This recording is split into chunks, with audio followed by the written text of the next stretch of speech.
the very end. We're on page 290. Swami Akhandananda has just, let's see, where was he? He's going to arrive at Bellarmont.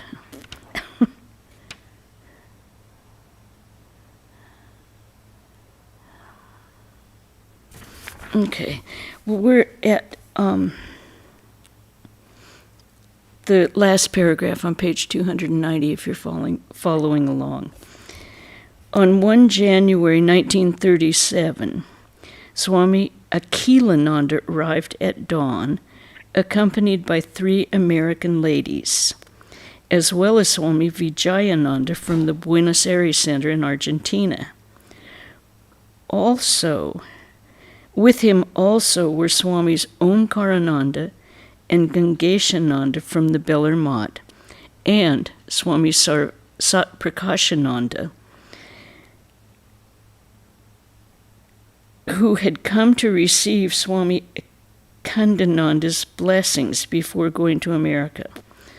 Swami Prakashananda became the head of the St. Louis Center, where Swami Chaitanyananda is now. They offered their New Year's Day homage to Swami Akhandananda, and he received them affectionately. Before they left by the evening train, Swami Akhandananda's disciples, Annapurna and Bhakti, presented him with a sofa and a wheelchair, among other things. To each of them he gave, we read this, bala posts made especially for them, which I think are sweets. The birth anniversary of the Holy Mother fell on January 4th. The previous evening, after Arati, the brahmacharin who performed the worship inquired of Swami Akhandananda, "How shall I worship the Mother tomorrow?" The Swami answered, "Worship her as if you were talking to your own mother. Say to her, 'Mother, take this, eat this, wear this.' You must say it from the heart. 'Mother, whatever I am offering is indeed your own. Many of your children today will offer you far better things. I have brought you whatever I could get. I have nothing else. Accept them, Mother, just out of your kindness. Say this with tears, and think that the Mother is gladly accepting them. When conducting the worship at the sacrificial fire, the homa fire, offer everything mentally as oblations into the fire. Offer 28 bell leaves into the sacred fire. Some continue the puja the whole day with endless rituals, while the Mother's children wait outside famishing. Our Mother did not like it, and so our puja is of the heart. Do you see?" After the dawn services in the chapel, songs were sung in Swami Akhandananda's room. With folded hands, he recited a hymn to Sri Ramakrishna. When he left his room, he went to sit in the new wheelchair and recited a favorite hymn of Swami Vivekananda, Shiva Parvati Stotra by Sri Shankaracharya. Then he inquired about the puja preparations and the food offerings. Later, when people started arriving for the festival and came to meet him, he said to them, "It is the Mother's Day today, so only she occupies my mind. I am thinking of saying a few words about her." To a devotee, he said, "Remind me at 11 o'clock this morning." At the stated hour, people had gathered in the hall, but the Swami was lying on his bed. He said, "I feel unwell. I can't say anything." The audience in the hall was eagerly expecting him to come out and say a few words to them. After a while, he got up and spoke. "What is there to say? At Kasipur, the Master's body was still in his room. Oh, the sorrowful weeping. Few people knew that the Holy Mother was living in the house. She came in and threw herself on the floor of the room and weeping piteously said, 'Where have you gone, O Mother? Whom have you left me with?' He saw the Mother in her Divine Master. This is truly remarkable. None had ever seen her weep in this manner. This is the only occasion we saw her beside herself with grief. The day passed in divine fervor. In the evening, all in the ashram bowed to the Swami and sat with him. He was seated on the new sofa. A devotee began to sing. After he had sung a number of songs, the Swami inquired, "Don't you sing the songs of Ram Prasad?" It is said that Ram Prasad worshipped the mother with a lakh, 100,000 of hibiscus flowers. Each song of his is a hibiscus flower. His songs were great favorites of the Master. They are not to be forgotten. They should always be sung on such occasions. A brahmacharin announced that it was 10 o'clock. The Swami replied in a loud voice, "What if it be 10 o'clock? Is there any fixed time for calling on the Lord? I care nothing for your clocks and bells. Will this day come again? Today is the Mother's Day, a red letter day." At Bhagalpur, Swamiji began to sing in accompaniment with the tampura. He sang from evening till midnight. There was no thought of stopping.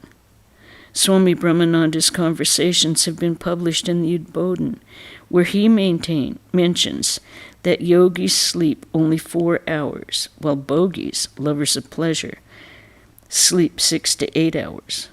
You are yogis, how can you sleep? You haven't seen him yet. Then the brahmacharin began to sing a song composed by Swamiji. There is neither sun nor light. Swami Akhandananda, moved by the song, began to play the tabla drums and joined in the singing in a deep voice. He then sang another of Swamiji's songs, Ekrupa Arupa Nama Varana. Still the singing continued. The atmosphere was surcharged. The clock struck 12. Swami Akhandananda stopped for a while, but the others continued. After many favorites had been sung, he exclaimed, "Ah, how many sleepless nights we pass singing these. Alas, sleep has deluded the whole world. Pray that you may wake up from it." The Master would call upon God the whole night inside the mosquito curtain. They would think he was sleeping. He hardly slept at all. Those who were with him put sleep itself to sleep. But for the body, sleep is necessary like food. You have come to us, the children of the Master, to those who have put sleep to sleep. What have you learned here? Learn something. It was now 1:30 o'clock. The Swami continued, "You are eager to get up as it is a bit late. Look, I am an old man, in ill health, and have taken no food the whole day. Still, I am awake only for your sake, so that you may have a taste of the spiritual life. I listen to your songs and sing myself. I do so much talking, still I'm not tired. I don't feel drowsy. Moreover, I shall not be able to sleep tonight. You will all leave now and begin to snore till 7. But I must send the boys to ring the bell just at 5. You can see for yourselves the power of our Master. He shows it through these old bones."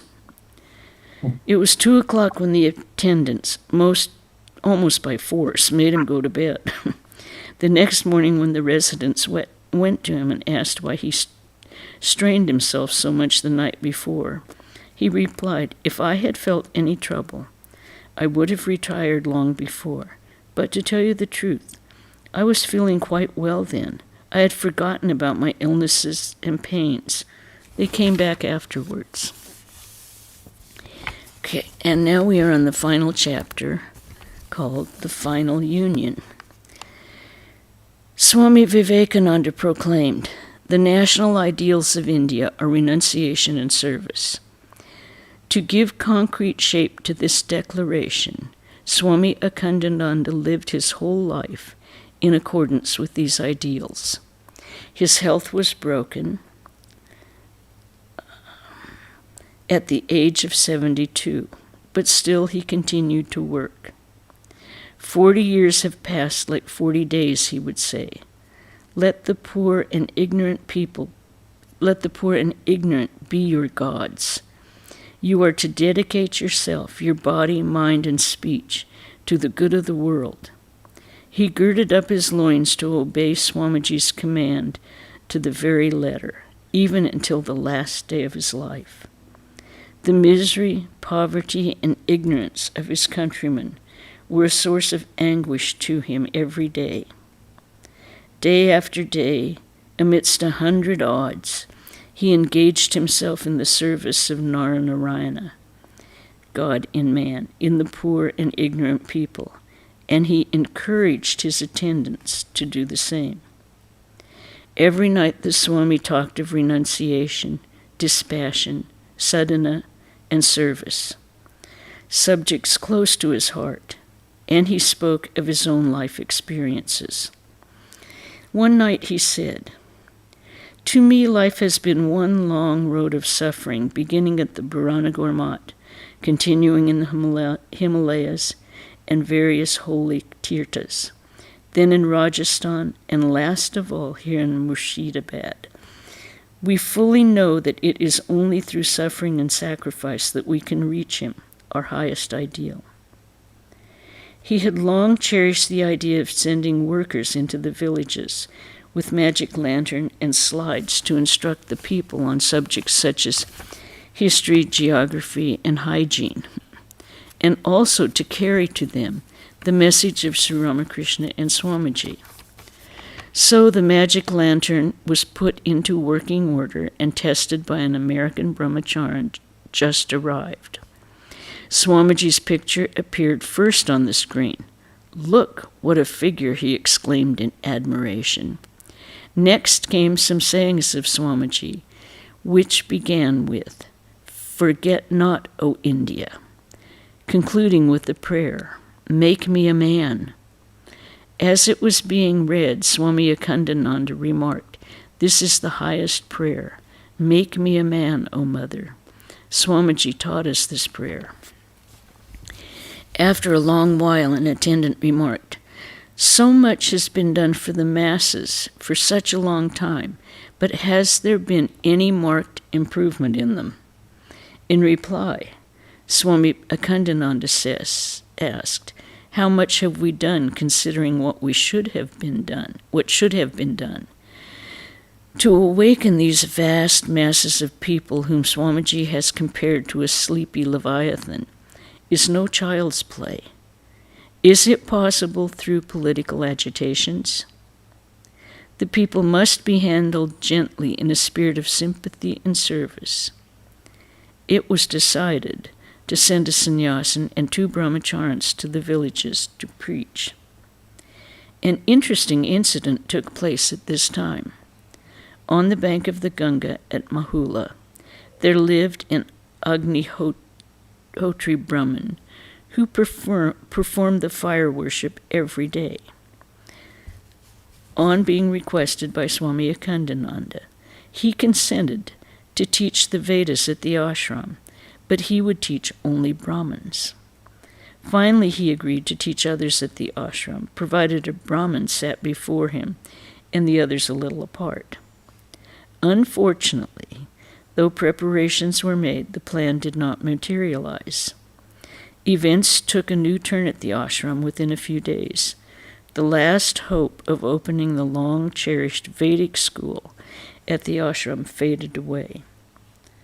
On 11 January 1937, as the ashram members entered the Swami's room in the morning to pay their respects, he spoke in whispers to each one, telling of a dream he had in the early hours of dawn.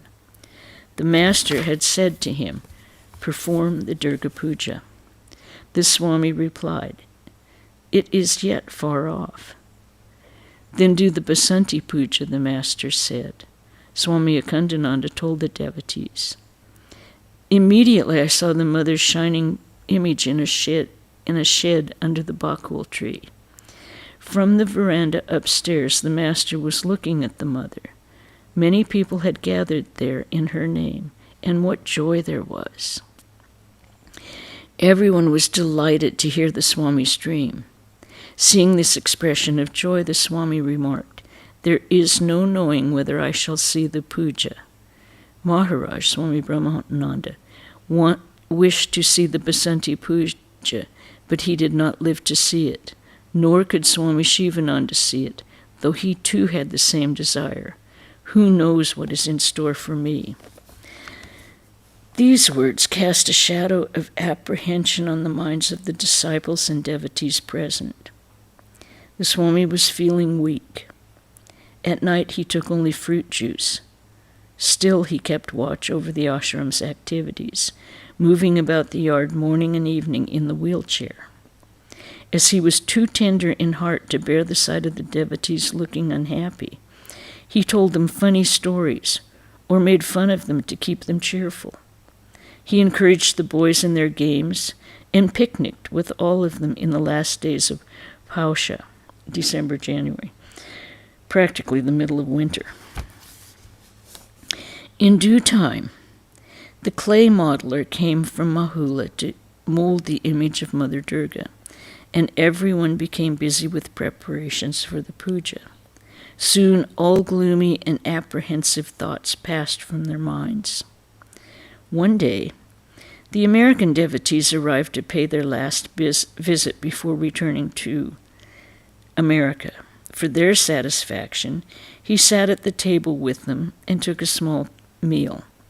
He requested an attendant to read to them a portion of his Reminiscences of Sri Ramakrishna, which had been translated especially for them. There was conversation about the construction of the new temple at the Belar Mat, and at their eager request that he be present at the dedication of the temple, he replied, "Certainly I shall be there and see it." Swamiji also said that he would be present. The two ladies looked questioningly at each other, wondering at the meaning of these words. After they had gone, the Swami spoke highly of their devotion and respect. One Mr. Phillips was living at the ashram. He had been initiated into monastic life by Swami Akhandananda and had been given the name Parama Chaitanya, as he had come from the Boston ashram headed by Swami Paramananda. He was a mechanic, and it was he who repaired the old magic lantern to use in the villages. Swami Paramananda, needing him in Boston, had requested Swami Akhandananda to send him back to the American ashram.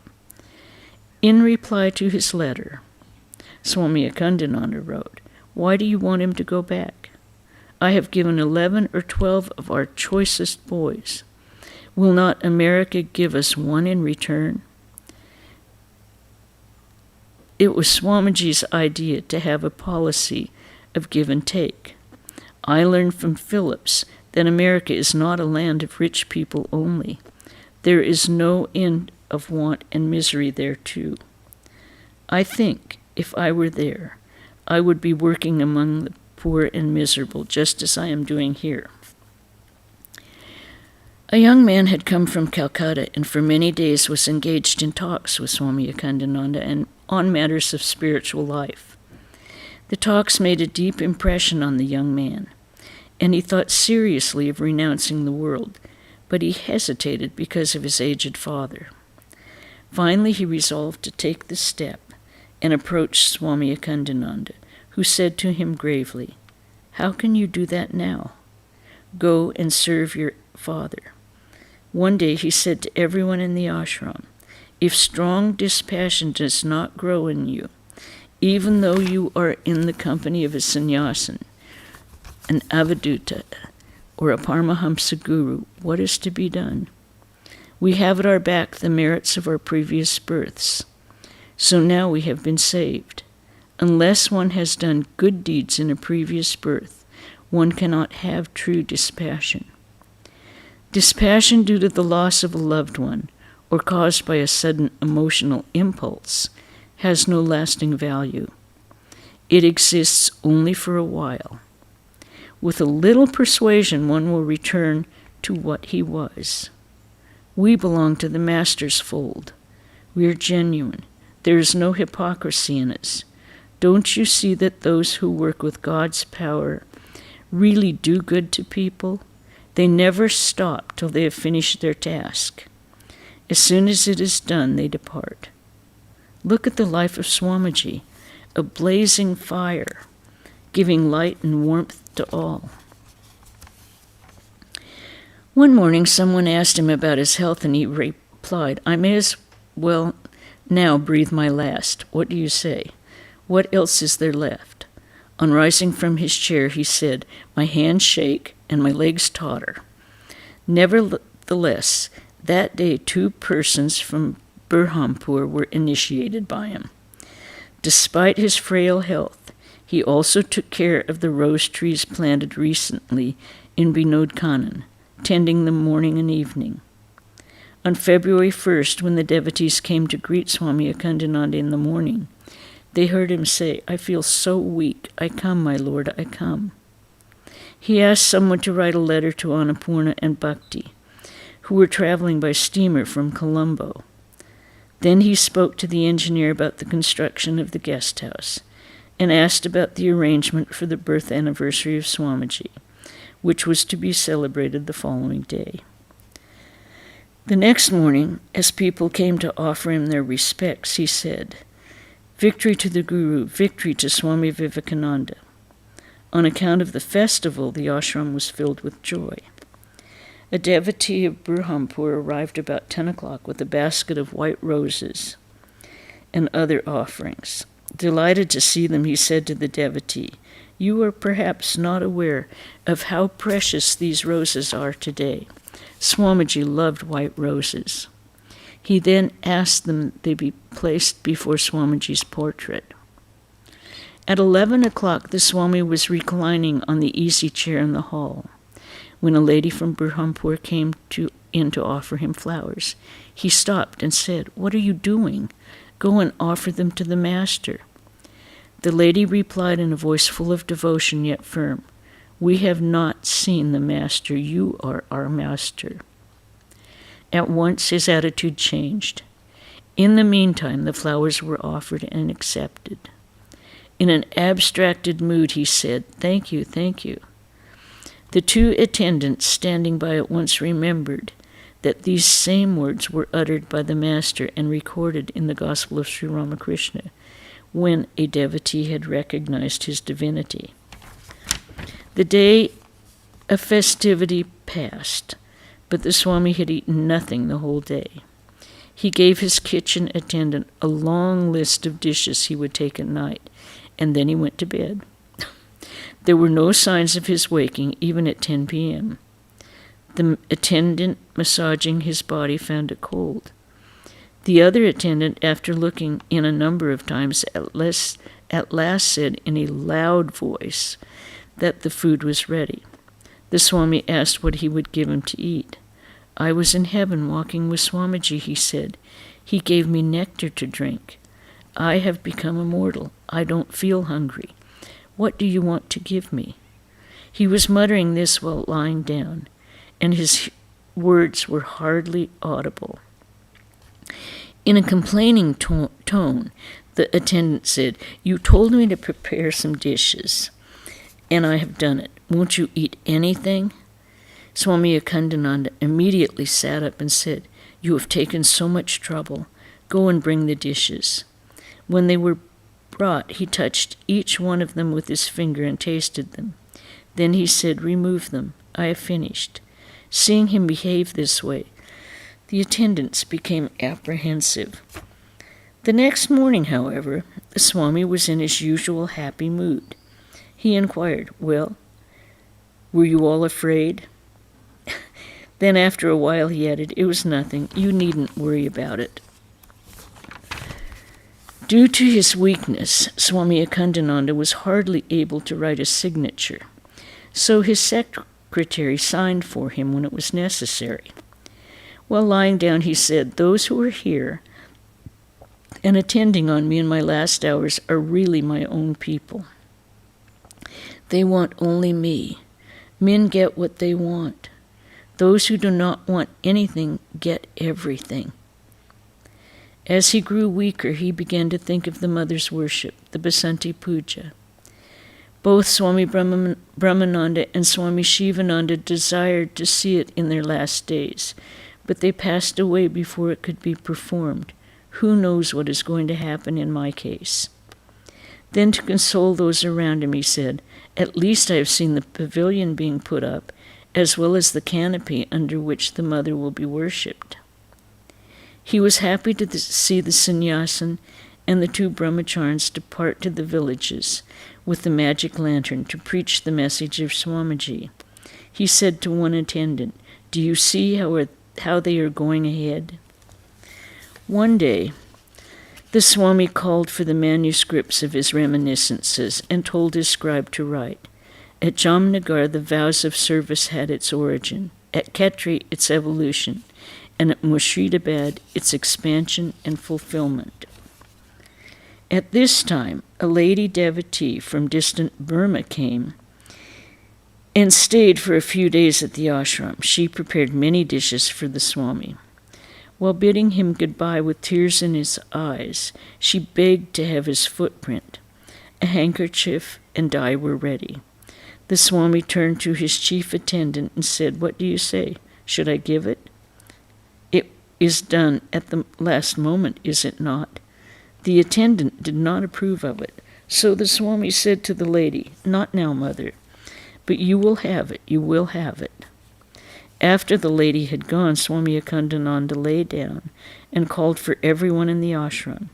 When all had gathered in his room, he said, "I clearly see the thoughts of each of you like objects in a glass case. It does not always happen so, only at the last hours. I give my blessings to all, both here and elsewhere, to those who have loved and served me, or who have troubled me, to all. Why should I be a loser? Let me depart with the best of thoughts, best of wishes, and blessings for all." That night the Swami's condition grew serious and doctors from Burhanpur were called. He was sitting up in bed the next morning in a meditative mood, calm and quiet. His complexion, too, looked brighter. On being asked, he replied with a word or two that he was feeling well. Bellarmine was informed. The physicians advised that he should be brought to the Mott, but he said, "I shall stay here till the last day of my life, but I pray that I may not have to breathe my last here." The master heard both his prayers. In the afternoon, he was carried to the railway station. Some peasants on the wayside, sad to see him being taken to the station, said, "Baba, come back soon in good health." The Swami only smiled. Some devotees from Burhanpur came to see him in the same train. At 5:00 in the evening, the Swami was carefully laid in the railway compartment, accompanied by an attendant. At Bildanga, 6 miles away, he lost consciousness. 2 hours later at Ranagat, he came around and was given a little orange juice. After that, his eyes, always so full of love and sympathy, closed forever. It was decided first to keep him in Calcutta for treatment, so he was taken by ambulance from the Silda station to the Udbodhan, the Holy Mother's house, at Bagh Bazaar. However, on seeing his condition, the physicians advised that he be taken to the Bellarmine. The ambulance turned north and reached the Mott at midnight. The Swami was laid in the room adjoining Swamiji's room. Next morning, February 7th, Sunday, there was breathing difficulty and oxygen was given. News was sent to the different centers by telephone and telegrams.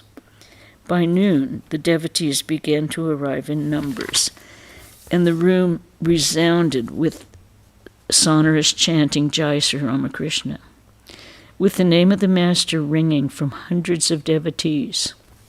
Sri Ramakrishna's child Gangadhar was lost in final union. The Ganga had entered the sea. It was 7 minutes past 3 in the afternoon, the 11th day of the lunar calendar. An indefatigable karma yogan all through his life, Swami Akhandananda, affectionately called Ganges by Swamiji, was laid to his final rest like a war-weary hero. Manliness personified, yet possessing a mother's tender heart. From childhood he spurned the ways of the world and followed an austere and independent path. The major half of his life was spent in a village, where he served his God with love and devotion in the poor and helpless inhabitants. He gladly drank the bitter poison of pain and misery in this unhappy world, that others might live in peace and happiness. The message of Sri Ramakrishna for this age, serve God in man, was expressed by Swami Vivekananda in words of fire. Let the poor, the ignorant be your gods.